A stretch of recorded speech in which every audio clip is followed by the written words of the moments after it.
keliling 9 negara itu mempromosikan produk Pindad, produk DI, ya, dan mereka tertarik. Ya. Cuman ketika dipertemukan, bagaimana kita bisa bayarin nggak gitu tuh?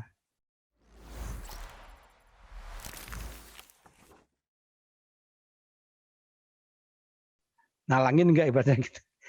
Nah, kita tahu kondisi kita juga apa artinya tidak semampu seperti Cina. Nanti kalau sampai ke pertanyaan Pak Pasal. Jadi kita nggak bisa kasih jaminan bahwa negara-negara yang kita promosikan itu akan bisa langsung membeli. Kita perlu usaha lain, lobby lain ya, dengan mencari partner pihak ketiga. Nah, Senegal tadi yang saya katakan dia sudah beli CN 235, 3 itu memang dia sudah punya partner yang sudah lama ya. Jadi pihak partnernya maupun pemerintah sudah, artinya pembayarannya pun terjamin sudah gitu. Itulah makanya Pak PT DI Dirgantara Indonesia sanggup untuk menjual produknya itu. Terima kasih. Baik, apakah sudah terjawab gitu Mas pertanyaannya? Semoga sudah ya. Itu tentang lobby dalam hal penjualan produk pertahanan. Baik, Pak. Ini ada pertanyaan lagi nih Pak, masih banyak pertanyaan kita, tapi kita coba singkat aja. Ada pertanyaan dari A. Bobby PR. Ini ada tanggapan dan juga pertanyaan sekaligus gitu Pak. Saya setuju dengan Bung Pasal, buku Pak Andra Jeti sesuatu yang luar biasa. Kita banyak belajar tentang sejarah dan isu-isu yang diangkat dalam buku ini. Pertanyaan saya, yang pertama, mengapa tak banyak dubes kita yang membuat buku? Bukankah pengalaman dan hasil kerjanya bisa menjadi pembelajaran buat calon diplomat dan orang muda? Kemudian pertanyaan kedua, tadi dikatakan laporan ke Jakarta harus pendek-pendek. Itu mengapa ya Pak? Bukankah laporan yang lengkap dapat membantu pemetaan secara tepat posisi Indonesia? Sekali lagi, saya salut dengan Pak Dubes. Ini dari A. Bobby PR. Silakan dipersilakan. Terima kasih Mas Bobby. Yang kedua dulu ya, laporan harus pendek. Ya. Itu kan pendek tapi lengkap ya, bukan pendek tidak hanya permukaan saja. Ya. Tadi saya katakan kan singkat tapi mengcover semua yang paling penting gitu ya. Nah, karena kita harus ingat juga, harus sadari bahwa pimpinan Kemlu itu tidak hanya menerima dari satu sumber atau dari laporan satu perwakilan saja. Indonesia kan punya 100 lebih perwakilan. Nah, bagaimana kalau misalnya laporan itu memerlukan suatu keputusan, tidak lanjut.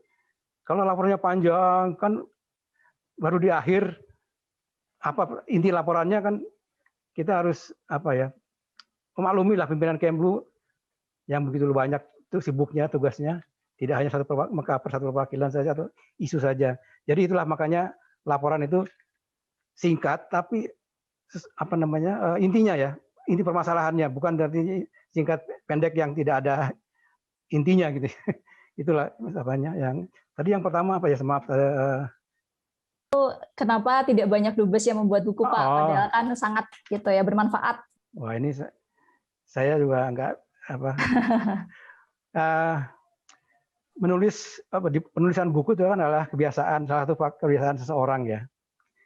Dimulai dari apalagi pengalaman ya. Dimulai yang bersangkutan itu biasa menulis buku harian.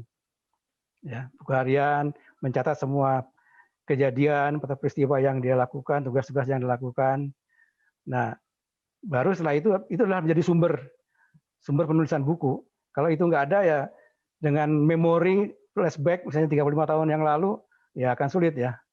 Akan sulit itu untuk bisa merangkum dalam menjadi satu buku gitu ya. Nah, ini mungkin bisa juga dijadikan suatu inspirasi buat diplomat lain atau dubes-dubes lain. Banyak sih beberapa teman saya yang gimana sih caranya nulis gitu kan. Saya juga pengen nulis ya. Itulah mungkin ke depannya masih akan banyak lagi diplomat atau dubes-dubes yang menulis. Tadi udah ada Pak Jumala, dan ada Pak Wahid Supriyadi, yang banyak yang beberapa orang lah yang sudah bisa menulis. Terima kasih Mbak.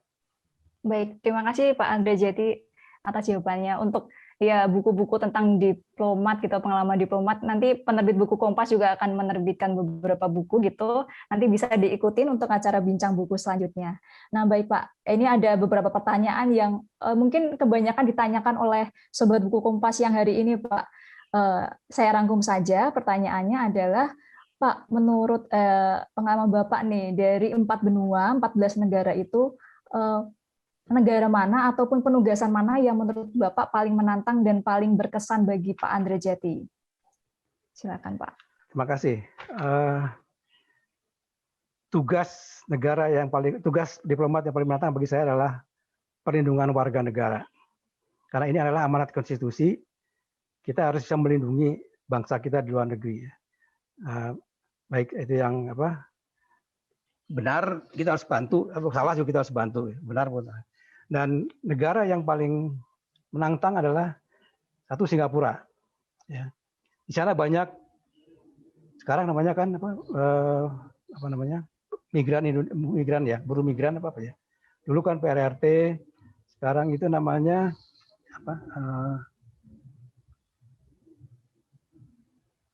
pekerja migran Indonesia. Iya. Pekerja migran Indonesia.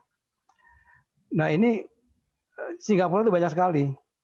Dan pintu masuknya ada 2, ya, dulu melalui Bandara Changi maupun melalui pelabuhan lewat Batam. Ya. Dan kelemahannya tidak ada koordinasi antara pengirim dan KBRI.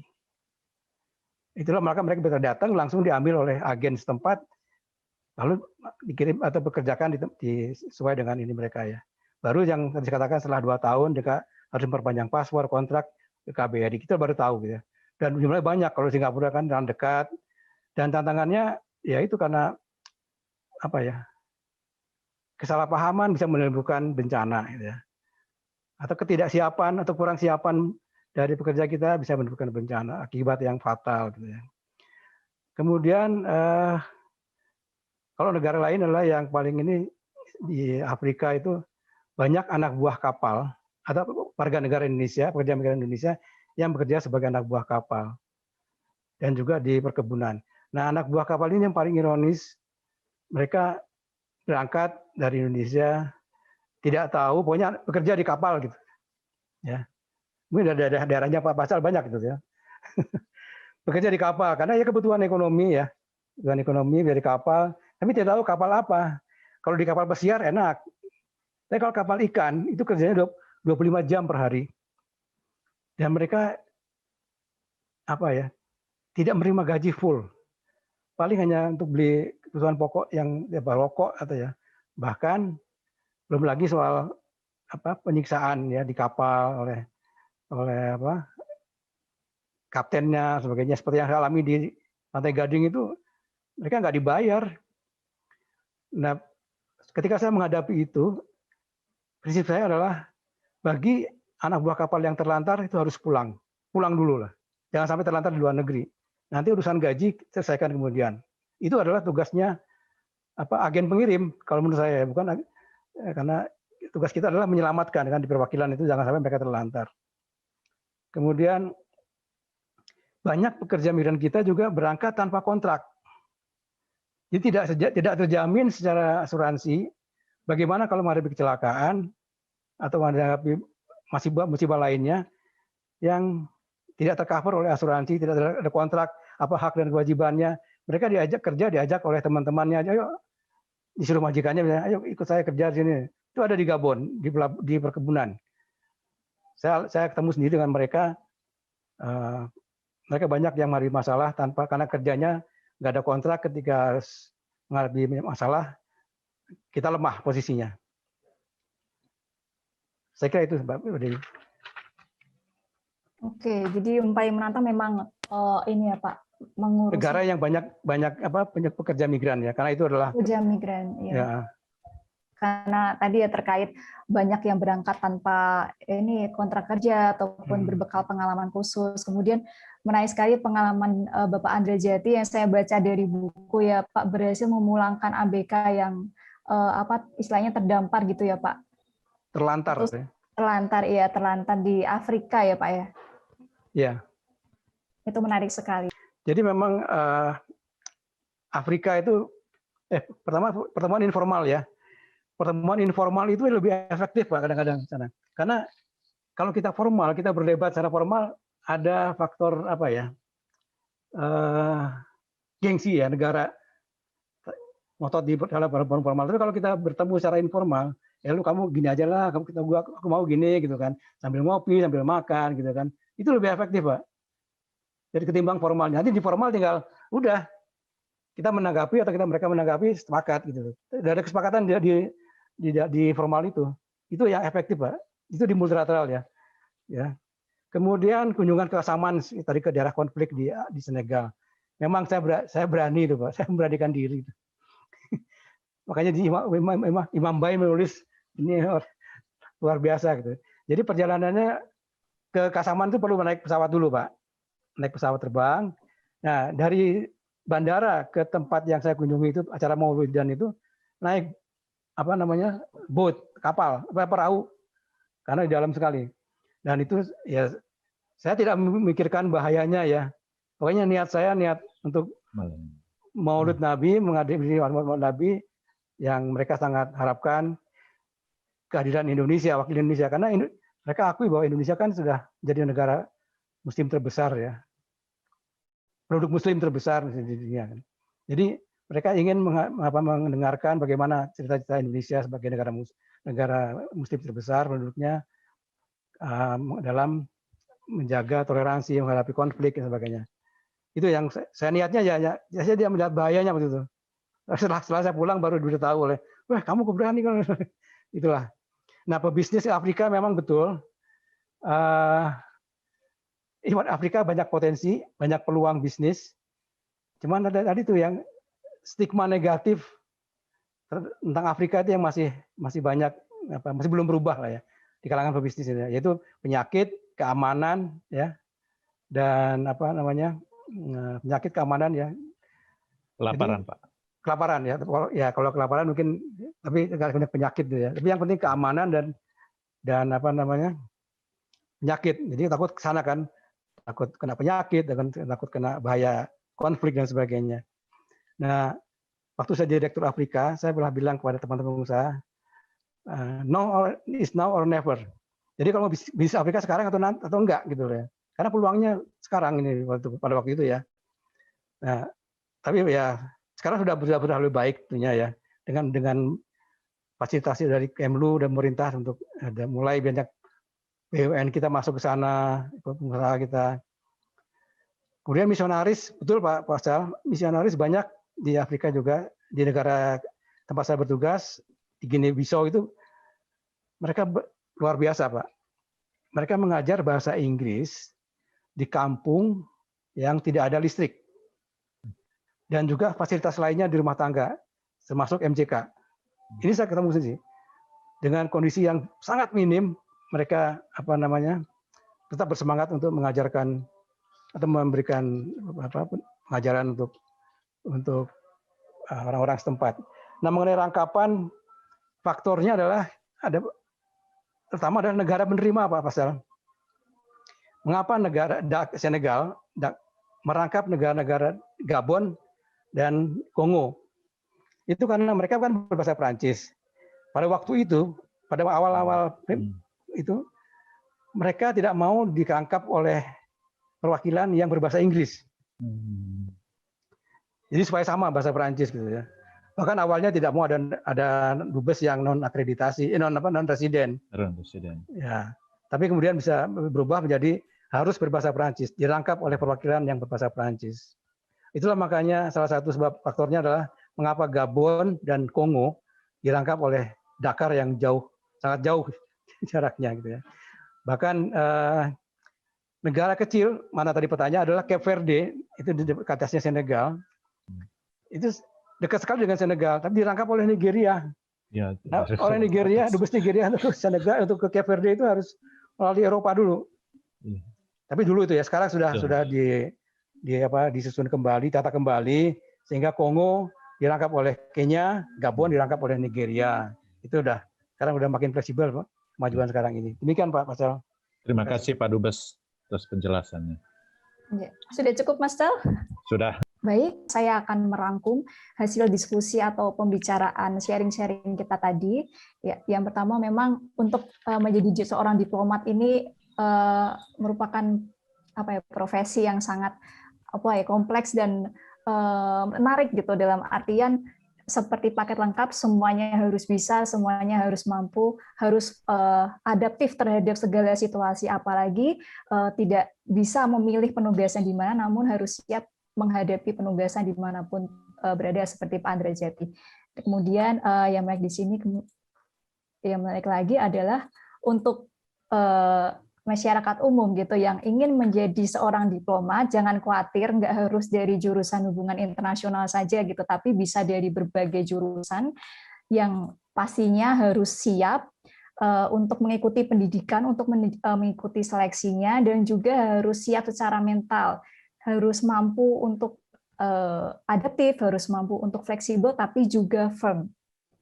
Kemudian yang saya tangkap lagi dari pembicaraan tadi adalah bahwa Indonesia sendiri sudah mampu menghadirkan hubungan diplomatik yang cukup baik di beberapa negara, terutama di beberapa negara yang menjadi penugasan dari Pak Andra Jati sendiri, sudah beberapa ada hasilnya, termasuk salah satunya adalah MOU dengan pemerintah di Afrika, kemudian ada juga perlindungan terhadap warga negara Indonesia yang di luar negeri seperti pekerja migran di Singapura, kemudian anak buah kapal yang ada di Afrika, dan dalam prosesnya Indonesia sendiri masih terus memperjuangkan hubungan diplomatik, hubungan bilateral maupun multilateral di kancah internasional.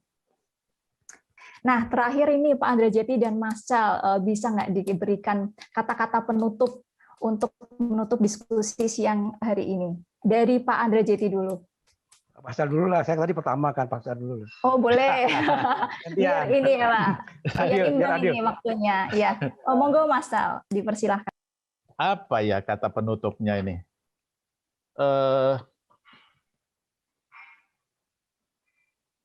Saya pikir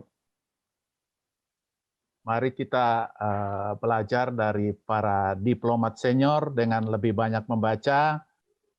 Jika kita ingin menekuni isu-isu internasional dan kerja-kerja para diplomat kita. Sudah Pak? Ya Pak, sudah. Dari saya mungkin yang ini, diplomat itu tidak harus mengukir langit ya, tapi sekarang down to earth dan harus hands on, ya, siap ketika menghadapi. Tadi kan Pak Pasal bilang hubungi dubes sulit sekali gitu ya, betul ya Pak Dubes ya, Pak Pasal ya. Ya. Itu saya kira dengan sekarang ini nggak bisa lagi Pak dengan kerja di belakang meja. Jadi sekarang diplomat harus lebih aktif dan lebih down to earth ya, juga hands on, karena isunya makin banyak, makin berkembang ya, makin kompleks. Jadi harus dibekali atau membekali diri dengan pengetahuan yang makin banyak juga. Jangan sampai ketika berkomunikasi dengan mitra diplomat lainnya, kita pelongo-pelongo lebatnya gitu kan. Jadi harus kita self profiling ya. Karena tidak semuanya diajarkan di pendidikan. Ya. Jadi kita harus bisa mengisi sendiri, apalagi sekarang kan lebih mudah tentunya dengan sumber informasi yang sudah makin maju dan terbuka. Demikian Pak Dewi. Baik, terima kasih Pak Andra Jati dan Mas Cal atas kata penutupnya yang cukup dalam gitu ya, bagi pesan-pesan bagi yang mau menjadi diplomat ataupun tertarik mengikuti diplomasi Indonesia. Ini diskusi yang sangat-sangat menarik, namun sayangnya karena keterbatasan waktu harus kita sudahi. Ada banyak pertanyaan, bahkan hingga sekarang ada 40 pertanyaan yang belum terjawab, tapi bagi yang belum dijawab pertanyaannya jangan khawatir ketinggalan informasinya, karena untuk informasi lainnya bisa dibaca langsung di dalam buku Diplomasi 4 Benua yang bisa didapatkan atau dibeli dari geraikompas.id ataupun di toko-toko buku Gramedia di seluruh Indonesia. Baik, sekian dari saya kembalikan ke Mas Patris. Silakan Mas. Ya, terima kasih Mbak Dewi. Terima kasih Pak Andra Jati dan Mas Pascal. Sangat menarik sekali diskusi Pak siang hari ini. Oh ya Pak Andra Jati, saya mau tanya, apakah Bapak bersedia untuk menjawab pertanyaan-pertanyaan yang belum terjawab, Pak. Bersedia, Pak. Silakan dikirim aja. Baik, kalau begitu teman-teman sekalian, para peserta yang jawabannya belum dijawab, nanti akan dijawab oleh Pak Andrajadi dan teman-teman bisa membacanya di kompas.id. Nanti ada link yang akan kami berikan. Ya, jadi nanti ada di situ ada link penerbit buku Kompas dan jawaban-jawaban Pak Andrajadi akan kami taruh di situ. Nanti juga diinformasikan di IG penerbit buku Kompas. Terima kasih Pak Andrajadi atas kesediaannya. Terima kasih, Jadi Pak dengan Andreas. demikian. Ya, terima kasih banyak atas acara hari ini pada Pak Andrajadi, Mas Pascal, Mbak Debbie, Mas Haryo dan semua yang hadir di sini. Sungguh menarik sampai yang hari ini masih tetap setia mengikuti acara ini dan sampai ketemu di acara bincang buku selanjutnya yang nanti informasinya akan kami berikan dalam IG maupun dalam WhatsApp group. Saya juga ingin menyampaikan terima kasih kepada seluruh Bapak Ibu sekalian hadirin yang telah mengikuti acara ini. Meskipun saya tidak bisa menyapa satu persatu, tapi saya harapkan informasi yang saya sampaikan bisa bermanfaat. Terima kasih. Ya, baik kalau begitu selamat siang, kita tutup acara ini.